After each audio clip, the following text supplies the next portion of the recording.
ओम श्री परमात्मने नमः। अथ त्रयोदशो अध्याय। आज श्रीमद् भगवत गीता के 13वां अध्याय की शुरुआत करते हैं। तो इसमें देखते हैं अध्याय का नाम क्या रखा गया है। क्षेत्र यानी शरीर और क्षेत्रज्ञ यानी आत्मा परस्पर अत्यंत विलक्षण हैं। केवल अज्ञान से ही इन दोनों की एकता सी हो रही है। क्षेत्र जड़, विकारी, क्षणिक और नाशवान है एवं क्षेत्रज्ञ चेतन, ज्ञान स्वरूप, निर्विकार, नित्य और अविनाशी है। इस अध्याय में क्षेत्र और क्षेत्रज्ञ दोनों के स्वरूप का उपर्युक्त प्रकार से विभाग किया गया है, इसलिए इसका नाम क्षेत्र क्षेत्रज्ञ विभाग योग रखा गया है। अब इस अध्याय को संक्षेप में पहले जानते हैं, फिर आगे श्लोक नंबर 1 से लेकर के 7 तक का अध्ययन करेंगे और इसमें दिए हुए ज्ञान और सुविचार को अपने जीवन में उतारने की कोशिश करेंगे। तो देखते हैं इस अध्याय को संक्षेप में क्या बताया गया है। इस अध्याय के पहले श्लोक में क्षेत्र यानी शरीर और क्षेत्रज्ञ यानी आत्मा का लक्षण बतलाया गया है। दूसरे में परमात्मा के साथ आत्मा की एकता का प्रतिपादन करके क्षेत्र क्षेत्रज्ञ के ज्ञान को ही ज्ञान बताया गया है।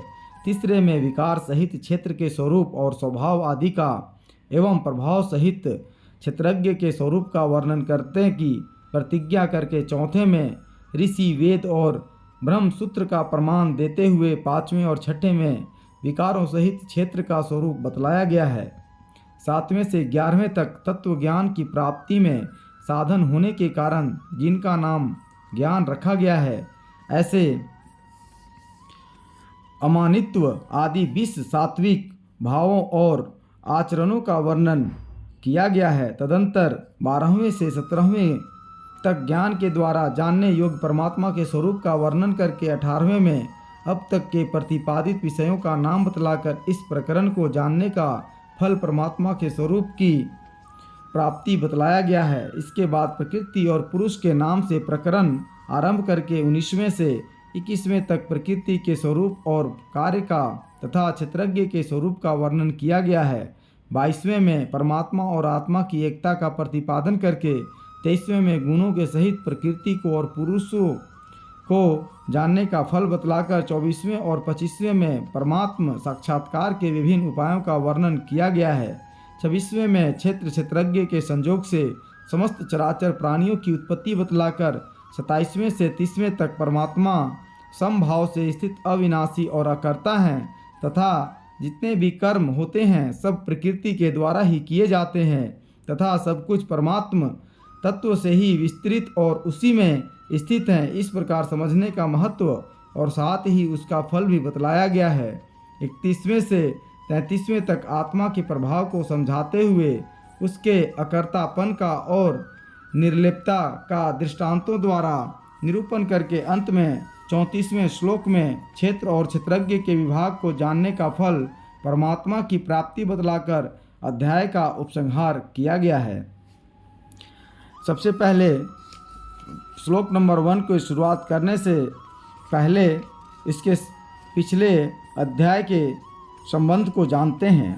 12वें अध्याय के आरंभ में अर्जुन ने सगुण और निर्गुण के उपासकों की श्रेष्ठता के विषय में प्रश्न किया था। उसका उत्तर देते हुए भगवान ने दूसरे श्लोक में संक्षेप में सगुण उपासकों की श्रेष्ठता का प्रतिपादन करके तीसरे से 5वें श्लोक तक निर्गुण उपासना का स्वरूप, उसका फल और देहाभिमानियों के लिए उसके अनुष्ठान में कठिनता का निरूपण किया। तदंतर 6 से 20वें श्लोक तक सगुण उपासना का महत्व, फल, प्रकार और भगवत भक्तों के लक्षणों का वर्णन करते करते ही अध्याय की समाप्ति हो गई। निर्गुण का तत्व, महिमा और उसकी प्राप्ति के साधनों को विस्तार पूर्वक नहीं समझाया गया। अतएव निर्गुण निराकार का तत्व अर्थात ज्ञान योग का विषय भली भांति समझाने के लिए 13वें अध्याय का आरंभ किया जाता है। इसमें पहले भगवान क्षेत्र यानी शरीर तथा क्षेत्रज्ञ यानी आत्मा के लक्षण बतलाते हैं और भगवान पहले श्लोक के माध्यम से कहते हैं, इदं शरीरम कौन्तेय क्षेत्रम इति अभिधीयते एतत् यः वेति तं प्राहु क्षेत्रज्ञ इति तद्विदः। अर्थात श्री भगवान बोले, हे अर्जुन, यह शरीर क्षेत्र इस नाम से कहा जाता है और इसको जो जानता है उसको क्षेत्रज्ञ इस नाम से उनके तत्व को जानने वाले ज्ञानी जन कहते हैं। यहाँ शरीरम के साथ इदम पद के प्रयोग का क्या अभिप्राय है और शरीर को क्षेत्र क्यों कहते हैं? शरीरम के साथ इदम पद का प्रयोग करके यह भाव दिखलाया गया है कि यह आत्मा के द्वारा देखा और जाना जाता है, इसीलिए यह दृश्य है और दृष्टा रूप आत्मा से सर्वथा भिन्न है। तथा जैसे खेत में बोए हुए बीजों का उनके अनुरूप फल समय पर प्रकट होता है, वैसे ही इस शरीर में बोए हुए कर्म संस्कार रूप बीजों का फल भी समय पर प्रकट होता रहता है, इसलिए इसे क्षेत्र कहते हैं। इसके अतिरिक्त इसका प्रतिक्षण क्षय होता रहता है, इसीलिए भी इसे क्षेत्र कहते हैं और इसीलिए 15वें अध्याय में इसको क्षर पुरुष कहा गया है। इस क्षेत्र का स्वरूप इस अध्याय के 5वें श्लोक में संक्षेप में बतलाया गया है। आगे जानते हैं इस यानी क्षेत्र को जो जानता है उसे क्षेत्रज्ञ कहते हैं। इस कथन का क्या भाव है? इसे भगवान ने अंतरात्मा दृष्टा का लक्ष्य करवाया है। मन बुद्धि इंद्रिय महाभूत और इंद्रियों के विषय आदि जितना भी ज्ञेय जानने में आने वाला दृश्य वर्ग है, सब जड़ विनाशी परिवर्तनशील है। चेतन आत्मा उस जड़ दृश्य वर्ग से सर्वथा विलक्षण है। यह उसका ज्ञाता है, उसमें अनुसयूत है और उसका अधिपति है, इसीलिए इसे क्षेत्रज्ञ कहते हैं। इसी ज्ञाता चेतन आत्मा को 7वें अध्याय में प्राप्रकृति, 8वें में अध्यात्म और 15वें अध्याय में अक्षर पुरुष कहा गया है। यह आत्म तत्व बड़ा ही गहन है, इसी से भगवान ने भिन्न भिन्न प्रकरणों के द्वारा कहीं स्त्रीवाचक, कहीं नपुंसकवाचक और कहीं पुरुषवाचक नाम से इसका वर्णन किया है। वास्तव में आत्मा विकारों से सर्वथा रहित, अलिंग, नित्य, निर्विकार एवं चेतन ज्ञान स्वरूप है। आगे जानते हैं तद्विदः का क्या भाव है। इस पद में तत्व शब्द के द्वारा क्षेत्र और क्षेत्रज्ञ दोनों का ग्रहण होता है। उन दोनों क्षेत्र और क्षेत्रज्ञ को जो यथार्थ रूप में भली भांति जानते हैं वे तद्विदः हैं। कहने का अभिप्राय यह है कि तत्ववेता महात्मा जन यह बात कहते हैं, अतएव इसमें किसी भी शंका के लिए अवकाश नहीं है। अब आगे देखते हैं दूसरे श्लोक में क्या दिया हुआ है। इस प्रकार क्षेत्र और क्षेत्रज्ञ के लक्षण बतलाकर अब क्षेत्रज्ञ और परमात्मा की एकता करते हुए ज्ञान के लक्षण का निरूपण करते हैं। कहते हैं क्षेत्रज्ञम च अपि माम विधि सर्व क्षेत्रेषु भारत क्षेत्र क्षेत्रज्ञो ज्ञानम यत तत् ज्ञानम मतम मम। अर्थात हे अर्जुन, तू सब क्षेत्रों में क्षेत्रज्ञ अर्थात जीवात्मा भी मुझे ही जान, और क्षेत्र क्षेत्रज्ञ का अर्थात विकार सहित प्रकृति का और पुरुष का जो तत्व से जानना है वह ज्ञान है, ऐसा मेरा मत है। यहाँ सब क्षेत्रों में क्षेत्रज्ञ यानी जीवात्मा भी मुझे ही जान, इस कथन का क्या अभिप्राय है? इससे आत्मा और परमात्मा की एकता का प्रतिपादन किया गया है। आत्मा और परमात्मा में वस्तुतः कुछ भी भेद नहीं है, प्रकृति के संग से भेद सा प्रतीत होता है। इसीलिए दूसरे अध्याय के 24वें और 25वें श्लोकों में आत्मा के स्वरूप का वर्णन करते हुए जिन शब्दों का प्रयोग किया गया है, 12वें अध्याय के 3 श्लोक में निर्गुण निराकार परमात्मा के लक्षणों का वर्णन करते समय भी प्रायः उन्हीं शब्दों का प्रयोग किया गया है। भगवान के कथन का अभिप्राय यह है कि समस्त क्षेत्रों में जो चेतन आत्मा क्षेत्रज्ञ है वह मेरा ही अंश होने के कारण वस्तुतः मुझसे भिन्न नहीं है। मैं परमात्मा ही जीवात्मा के रूप में विभिन्न प्रकार से प्रतीत होता हूँ। इस बात को तुम भली भांति समझ लो। आगे जानते हैं यदि यहाँ ऐसा अर्थ मान लिया जाए कि समस्त क्षेत्रों में यानी शरीरों में तुम क्षेत्रज्ञ यानी जीवात्मा को और मुझको भी स्थित जानो तो क्या हानि है। भक्ति प्रधान प्रकरण होता तो ऐसा अर्थ भी माना जा सकता था, किंतु यहाँ प्रकरण ज्ञान प्रधान है। इस प्रकरण में भक्ति का वर्णन ज्ञान के साधन के रूप में आया है, इसीलिए यहाँ भक्ति का स्थान गौण माना गया है। अतएव यहाँ अद्वैत परक व्याख्या ही ठीक प्रतीत होती है। आगे जानते हैं जो क्षेत्र और क्षेत्रज्ञ का ज्ञान है वही ज्ञान है, ऐसा मेरा मत है। इस कथन का क्या अभिप्राय है? इससे यह भाव दिखलाया गया है कि क्षेत्र उत्पत्ति विनाश धर्म वाला, जड़, अनित्य, ज्ञेय, जानने में आने वाला और क्षणिक है, इससे विपरीत क्षेत्रज्ञ यानी आत्मा नित्य चेतन ज्ञाता निर्विकार शुद्ध और सदा एक सा रहने वाला है। अतएव दोनों परस्पर अत्यंत विलक्षण हैं। अज्ञान से ही दोनों की एकता सी प्रतीत होती है। इस बात को तत्व से समझ लेना ही वास्तविक ज्ञान है। यह मेरा मत है, इसमें किसी तरह का संशय या भ्रम नहीं है। अब आगे देखते हैं तीसरे श्लोक में क्या दिया हुआ है।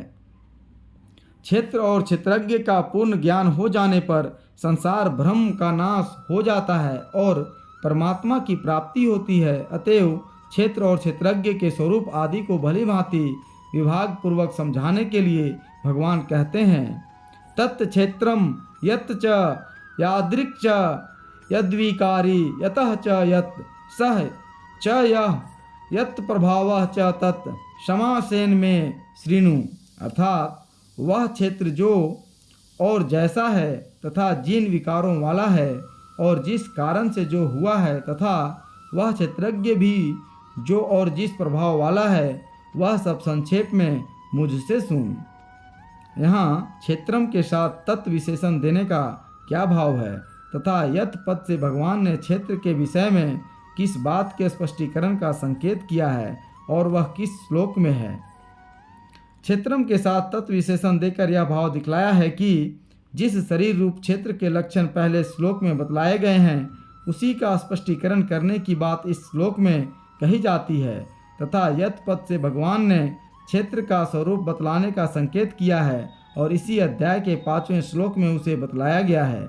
आगे जानते हैं यादृक् पद से क्षेत्र के विषय में क्या कहने का संकेत किया गया है और वह कहाँ कहा गया है।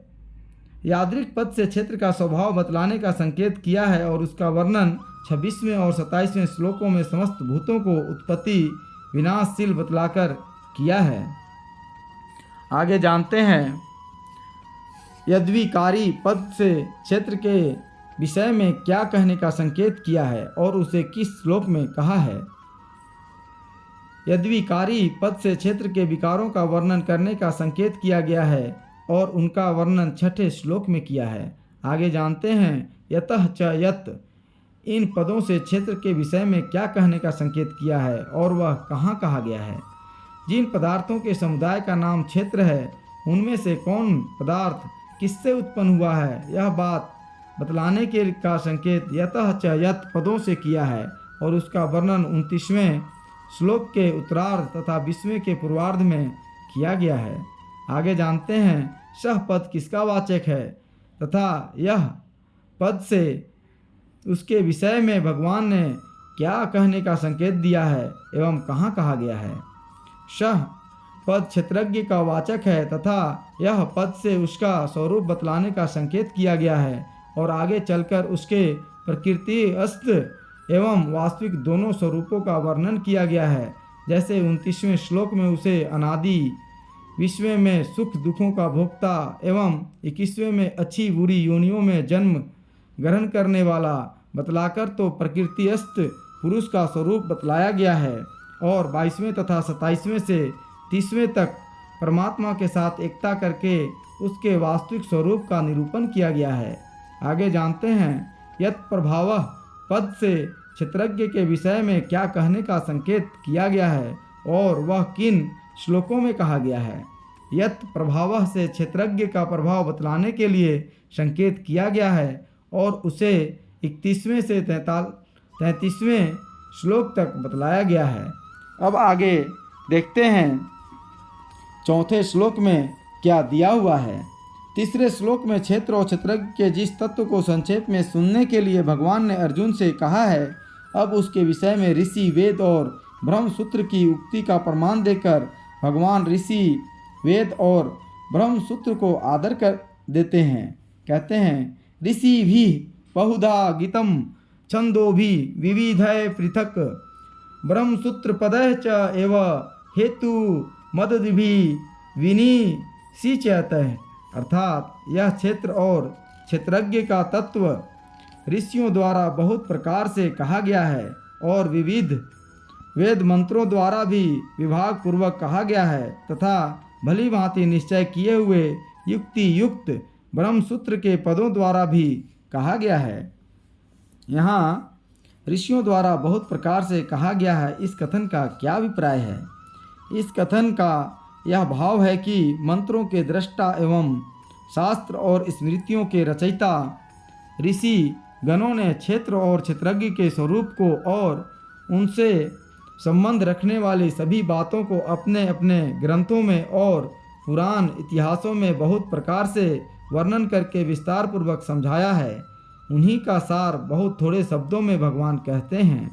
आगे जानते हैं, विविधय विशेषण के सहित छंदोभी पद किसका वाचक है तथा इनके द्वारा पृथक कहा गया है? इस कथन का क्या अभिप्राय है? विविधय विशेषण के सहित छंदोभी पद ऋक, यजुः, साम और अथर्व इन चारों वेदों के संहिता और ब्राह्मण दोनों ही भागों का वाचक है। समस्त उपनिषद और भिन्न भिन्न शाखाओं को भी इसी के अंतर्गत समझ लेना चाहिए। इन सबके द्वारा पृथक कहा गया है। इस कथन का अभिप्राय यह है कि जो सिद्धांत क्षेत्र और क्षेत्रज्ञ के विषय में भगवान यहाँ संक्षेप से प्रकट कर रहे हैं, उसी का विस्तार सहित विभाग पूर्वक वर्णन उनमें जगह जगह अनेकों प्रकार से किया गया है।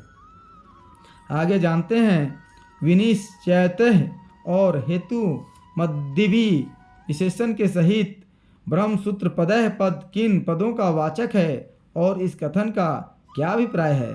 जो पद भली भांति निश्चय किए हुए हों और सर्वथा असंदिग्ध हों, उनको विनिश्चित कहते हैं, तथा जो पद युक्ति युक्त हों, अर्थात जिनमें विभिन्न युक्तियों के द्वारा सिद्धांत का निर्णय किया गया हो, उनको हेतुमत कहते हैं।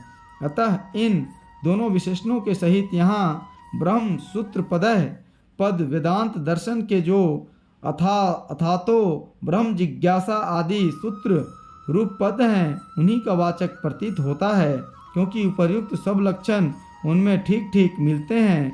यहाँ इस कथन का यह भाव है कि श्रुति स्मृति आदि में वर्णित जो क्षेत्र और क्षेत्रज्ञ का तत्व ब्रह्मसूत्र के पदों द्वारा युक्ति पूर्वक समझाया गया है, उसका निचोड़ भी भगवान यहाँ संक्षेप में कह रहे हैं। अब आगे देखते हैं 5वें श्लोक में क्या दिया हुआ है। इस प्रकार ऋषि वेद और ब्रह्मसूत्र का प्रमाण देकर अब भगवान तीसरे श्लोक में यत पद से कहे हुए क्षेत्र का और यद्विकारी पद से कहे हुए उसके विकारों का अगले 2 श्लोकों में वर्णन करते हैं। कहते हैं, महाभूतानि अहंकारः बुद्धि अव्यक्तम एव च इंद्रियाणि 10 एकम च पंच च इंद्रिये गोचराः, अर्थात 5 महाभूत अहंकार बुद्धि और मूल प्रकृति भी तथा 10 इंद्रियां, एक मन और 5 इंद्रियों के विषय अर्थात शब्द स्पर्श रूप रस और गंध। यहाँ महाभूतानि पद किसका वाचक है? स्थूल भूतों के और शब्द आदि विषयों के कारण रूप जो पंच तंत्र मात्राएं यानी सूक्ष्म 5 महाभूत हैं, 7वें अध्याय में जिनका भूमि आप अनलह वायु और खम के नाम से वर्णन हुआ है, उन्हीं 5 का वाचक यहाँ महाभूतानि पद है। आगे जानते हैं, अहंकारः पद किसका वाचक है? यह समष्टि अंतःकरण का एक भेद है। अहंकार ही पंच तन मात्राओं मन और समस्त इंद्रियों का कारण है तथा महत्व का कार्य है। इसी को अहम भाव भी कहते हैं। यहाँ अहंकार पद उसी का वाचक है। आगे जानते हैं, बुद्धि पद यहाँ किसका वाचक है? जिसे महतत्व यानी महान और समष्टि बुद्धि भी कहते हैं, जो समष्टि अंतःकरण का एक भेद है, निश्चय ही जिसका स्वरूप है, उसका वाचक यहाँ बुद्धि पद है। आगे जानते हैं, अव्यक्तम पद किसका वाचक है? जो महतत्व आदि समस्त पदार्थों की कारण रूपा मूल प्रकृति है। सांख्य शास्त्र में जिसको प्रधान कहते हैं, भगवान ने 14वें अध्याय में जिसको महद ब्रह्म कहा है तथा इस अध्याय के 19वें श्लोक में जिसको प्रकृति नाम दिया गया है, उसका वाचक यहाँ अव्यक्तम पद है।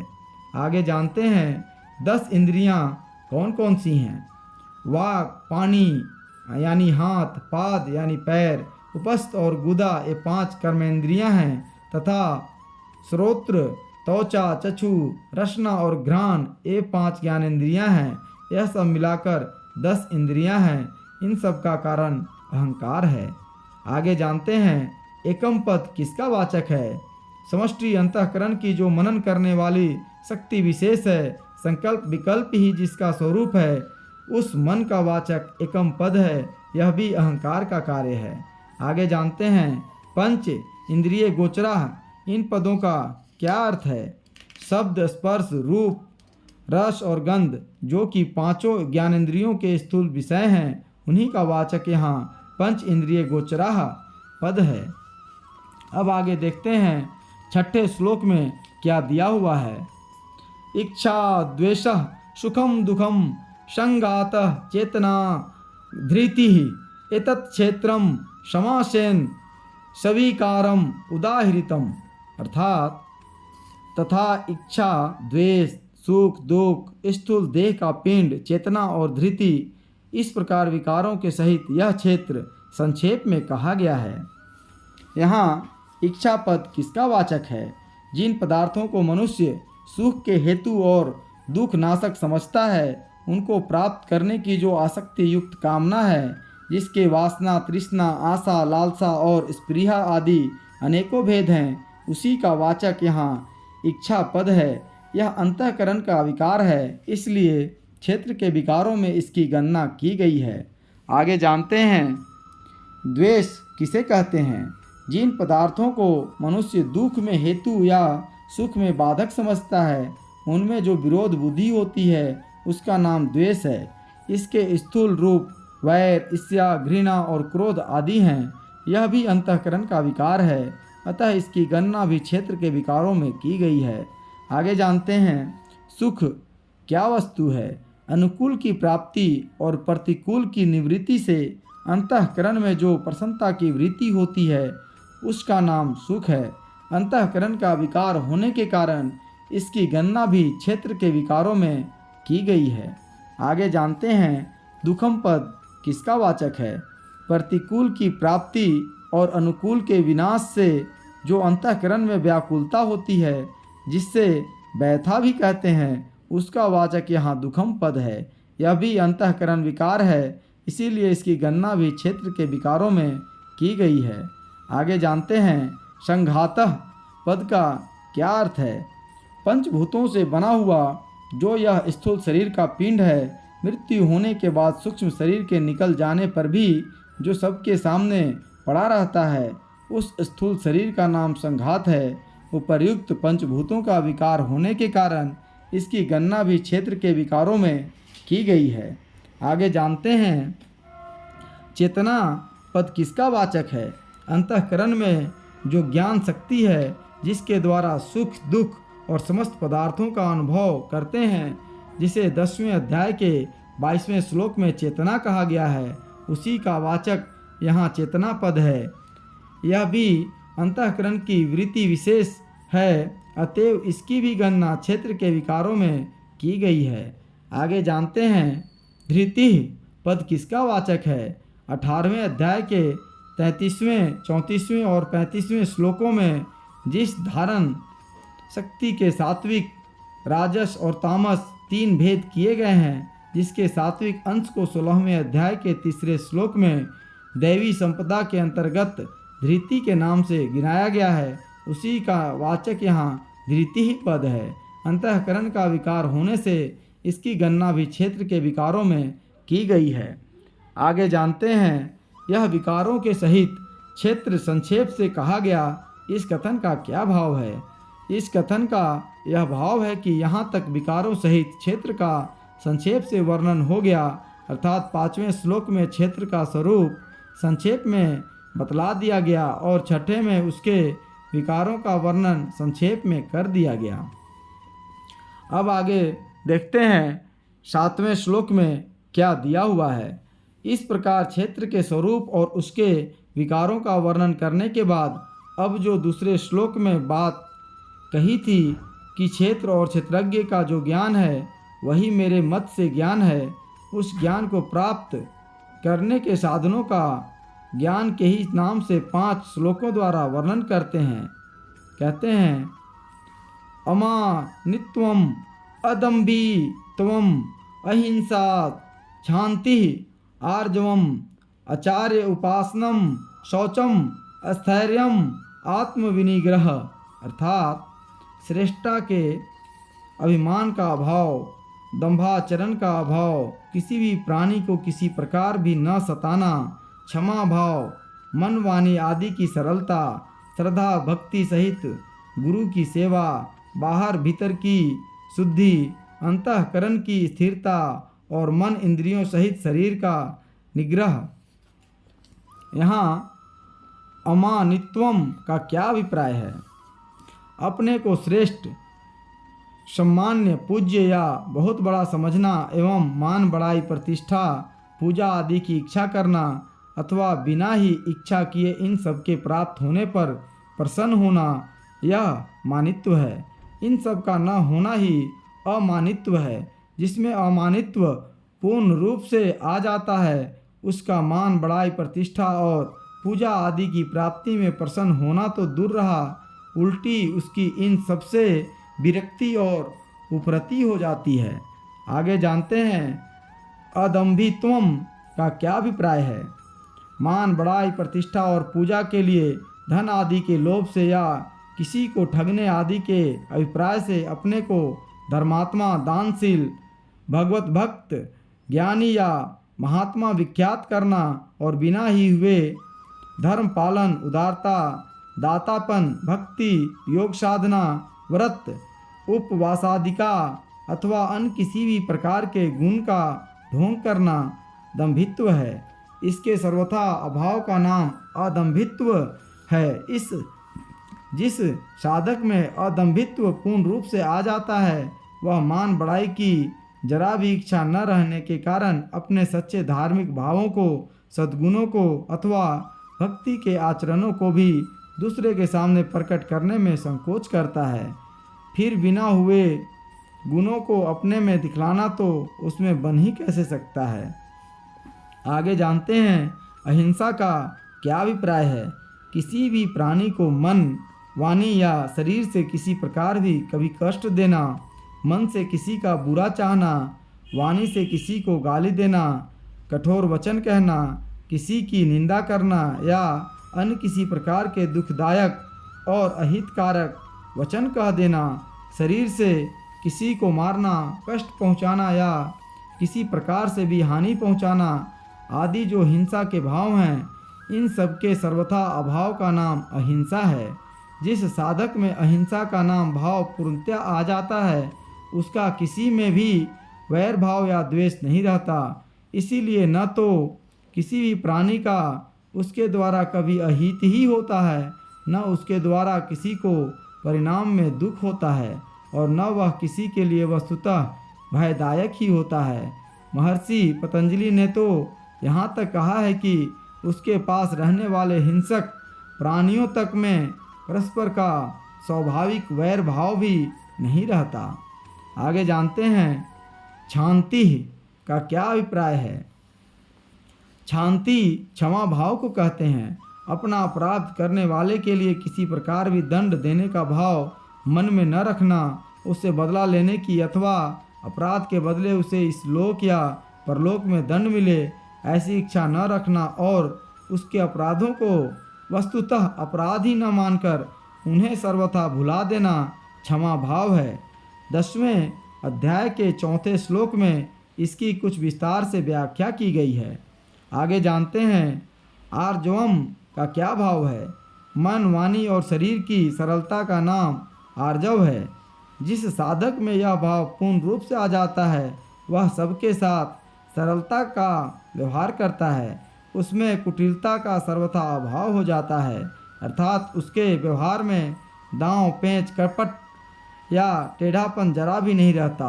वह बाहर और भीतर से सदा समान और सरल रहता है। आगे जानते हैं आचार्य उपासनम का क्या भाव है? विद्या और सदुपदेश देने वाले गुरु का नाम आचार्य है।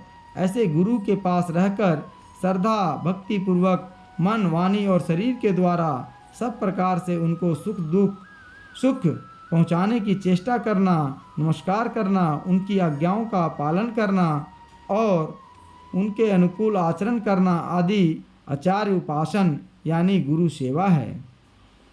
आगे जानते हैं शौचम पद का क्या अर्थ है। शौच शुद्धि को कहते हैं। सत्यता पूर्वक शुद्ध व्यवहार से द्रव्य की शुद्धि होती है। उस द्रव्य से उपार्जित अन्न से आहार की शुद्धि होती है। यथा योग्य शुद्ध बर्ताव से आचरणों की शुद्धि होती है और जल मिट्टी आदि के द्वारा प्रक्षालन आदि क्रिया से शरीर की शुद्धि होती है। यह सब बाहर की शुद्धि है। राग द्वेष और छल कपट आदि विकारों का नाश होकर अंतःकरण का स्वच्छ हो जाना भीतर की शुद्धि है। दोनों ही प्रकार की शुद्धियों का नाम शौच है। आगे जानते हैं अस्थैर्य का क्या अभिप्राय है। स्थिर भाव को अस्थैर्य कहते हैं, अर्थात बड़े से बड़े कष्ट, विपत्ति, भय या दुख के आ पड़ने पर भी विचलित न होना एवं काम, क्रोध, भय या लोभ आदि से किसी प्रकार भी अपने धर्म और कर्तव्य से जरा भी न डिगना तथा मन और बुद्धि में किसी तरह की चंचलता का न रहना अस्थैर्य है। आगे जानते हैं आत्मविनिग्रह का क्या अभिप्राय है। यहाँ आत्मा पद अंतःकरण और इंद्रियों के सहित शरीर का वाचक है। अतः इन सबको भली भांति अपने वश में कर लेना आत्मविनिग्रह है। जिस साधक में आत्मविनिग्रह का भाव पूर्णतया आ जाता है उसके मन, बुद्धि और इंद्रिय उसके आज्ञाकारी अनुचर हो जाते हैं। वे फिर उसको विषयों में नहीं फंसा सकते, निरंतर उसके इच्छानुसार साधन में ही लगे रहते हैं। इस प्रकार 7वां श्लोक समाप्त हुआ। आज के लिए इतना ही। फिर मिलेंगे अगले श्लोक में। धन्यवाद।